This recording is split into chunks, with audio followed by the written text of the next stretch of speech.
Hello everyone, in this video we are going to map the continent of Antarctica. Now this video is important because most of the students tend to leave this portion while preparing for their exam, and every now and then you see a question coming from this portion. Alright, let's begin.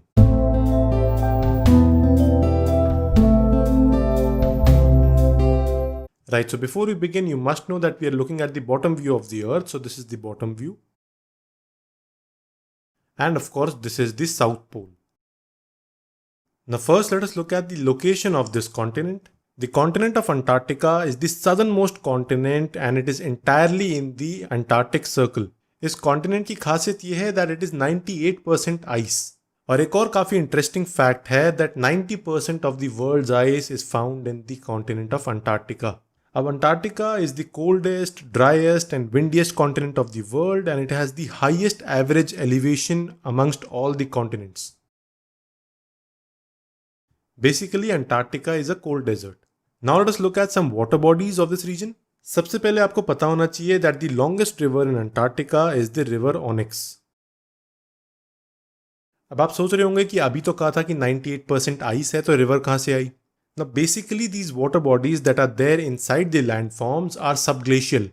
Subglacial का मतलब ये है that it is covered by a layer of ice above the water body. So rivers lakes जो generally यहाँ पर मिलेंगी they are mostly subglacial. उन सभी वाटर बॉडीज के ऊपर एक थिक आइस की लेयर होती है. You must remember this. दूसरा आपको पता होना चाहिए that the largest lake in Antarctica is the lake Vostok. इस रीजन में वोस्टॉक लेक है and it is also a subglacial water body, a subglacial lake. अब वोस्टॉक की एक और खासियत है कि यहाँ पे साइंटिस्ट ये रिसर्च कर रहे हैं whether they can find life form beneath the ice sheet. अगर वोस्टॉक में लाइफ फॉर्म मिल जाती है तो scientist can conclude that in a similar setup on the moon Europa of Jupiter, जो जुपिटर का मून है यूरोपा, वहां पर भी ऐसा ही सेटअप है लाइक अंटार्कटिका जहां पर आइस की थिक शीट है. अगर वोस्टॉक के नीचे लाइफ फॉर्म मिल जाता है तो they can conclude that Europa might also have some life form. So Vostok में जो रिसर्च चल रही है it is about the moon Europa of Jupiter.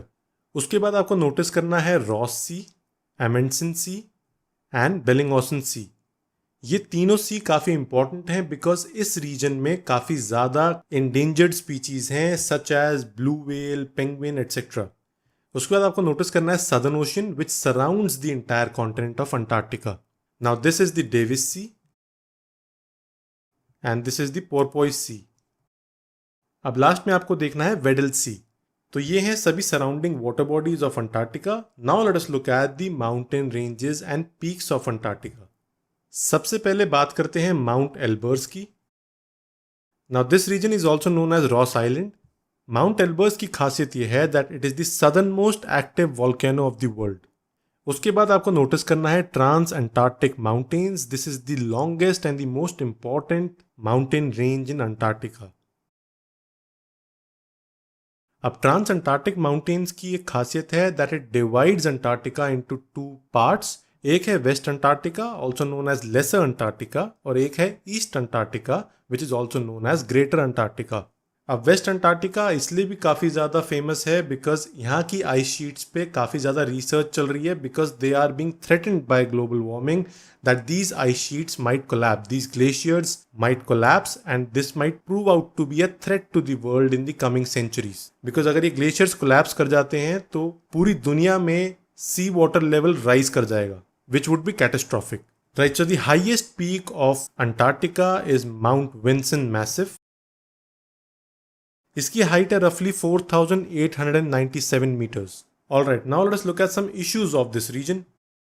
सबसे पहला इशू है ऑफ क्लाइमेट चेंज और global warming. Now global warming basically results into the warming of the C.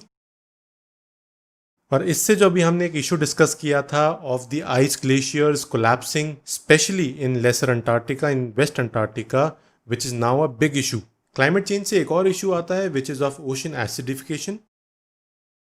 Now ocean acidification from extra dissolved carbon dioxide is already leading to the loss of some marine snails जिनका एक significant part है in the oceanic carbon cycle of this region. अब एक और issue निकल के आया है which is the impact on the breeding population and cycle of the penguins which are one of the most important species in this region. दूसरा issue है legal and illegal fishing. Although अभी तक इतना कोई बड़ा फिशिंग का issue आया नहीं है because the vessels are not so developed for fishing in Antarctica, लेकिन आने वाले टाइम में टेक्नोलॉजी डेवलप हो सकती है and it might cause problems to the ecological balance of this region. तीसरा इशू है ऑफ इन्वेजिव स्पीचीज। अभी इन्वेजिव स्पीचीज आती हैं इन वेसल्स एंड शिप्स जो आ रही हैं एक्सप्लोरेशन और रिसर्च पर्पस के लिए, सच एज रैट्स, जो कि एक इशू निकल के आया इन सब अंटार्कटिक आइलैंड्स, जहां पे इन रैट्स ने वहां की नेस्टिंग बर्ड्स की पॉपुलेशन को इम्पैक्ट किया। So the invasive species are pushing out the native species of the region. चौथा और सबसे बड़ा मुझे लगता है इशू है of the ozone layer depletion. Now this is happening because of CFCs, chlorofluorocarbons, और ये इतनी आसानी से डिसइंटीग्रेट होते नहीं है, इनकी लाइफ साइकिल बहुत बड़ी होती है which is causing a huge ozone hole in this particular region and it is impacting the environment of the entire region. उसके बाद लास्ट एक इशू आता है of exploration and exploitation of mineral resources. Although ये issue अभी नहीं है because of the 1959 Antarctic treaty जो करंटली एक्शन में है, और ये कहती है that all member countries should prohibit military activities, mineral mining, nuclear explosions, nuclear waste disposals in this region and they should collaborate amongst themselves for scientific research and to protect the ecozone of this region. Now India is also a member of the Antarctic treaty, ये आपको याद रखना है।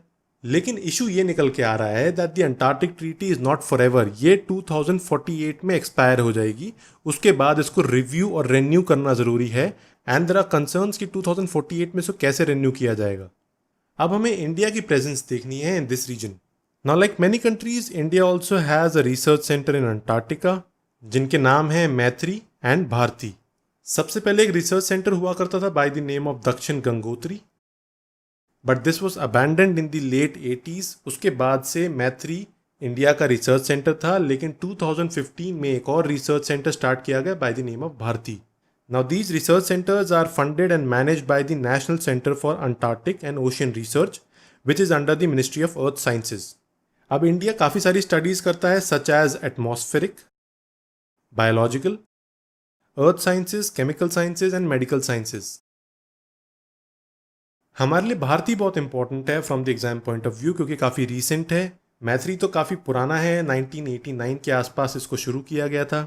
ना Bharati will do oceanographic research और इसका काम है to collect evidences for the continental breakup जो हुआ था of Antarctica in the Indian peninsula रफली अबाउट 120 मिलियन ईयर्स बैक। उसके हिस्टोरिकल एविडेंसेस इकट्ठे करने का काम है भारती रिसर्च सेंटर का to build up the ancient history of this region and the Indian peninsula.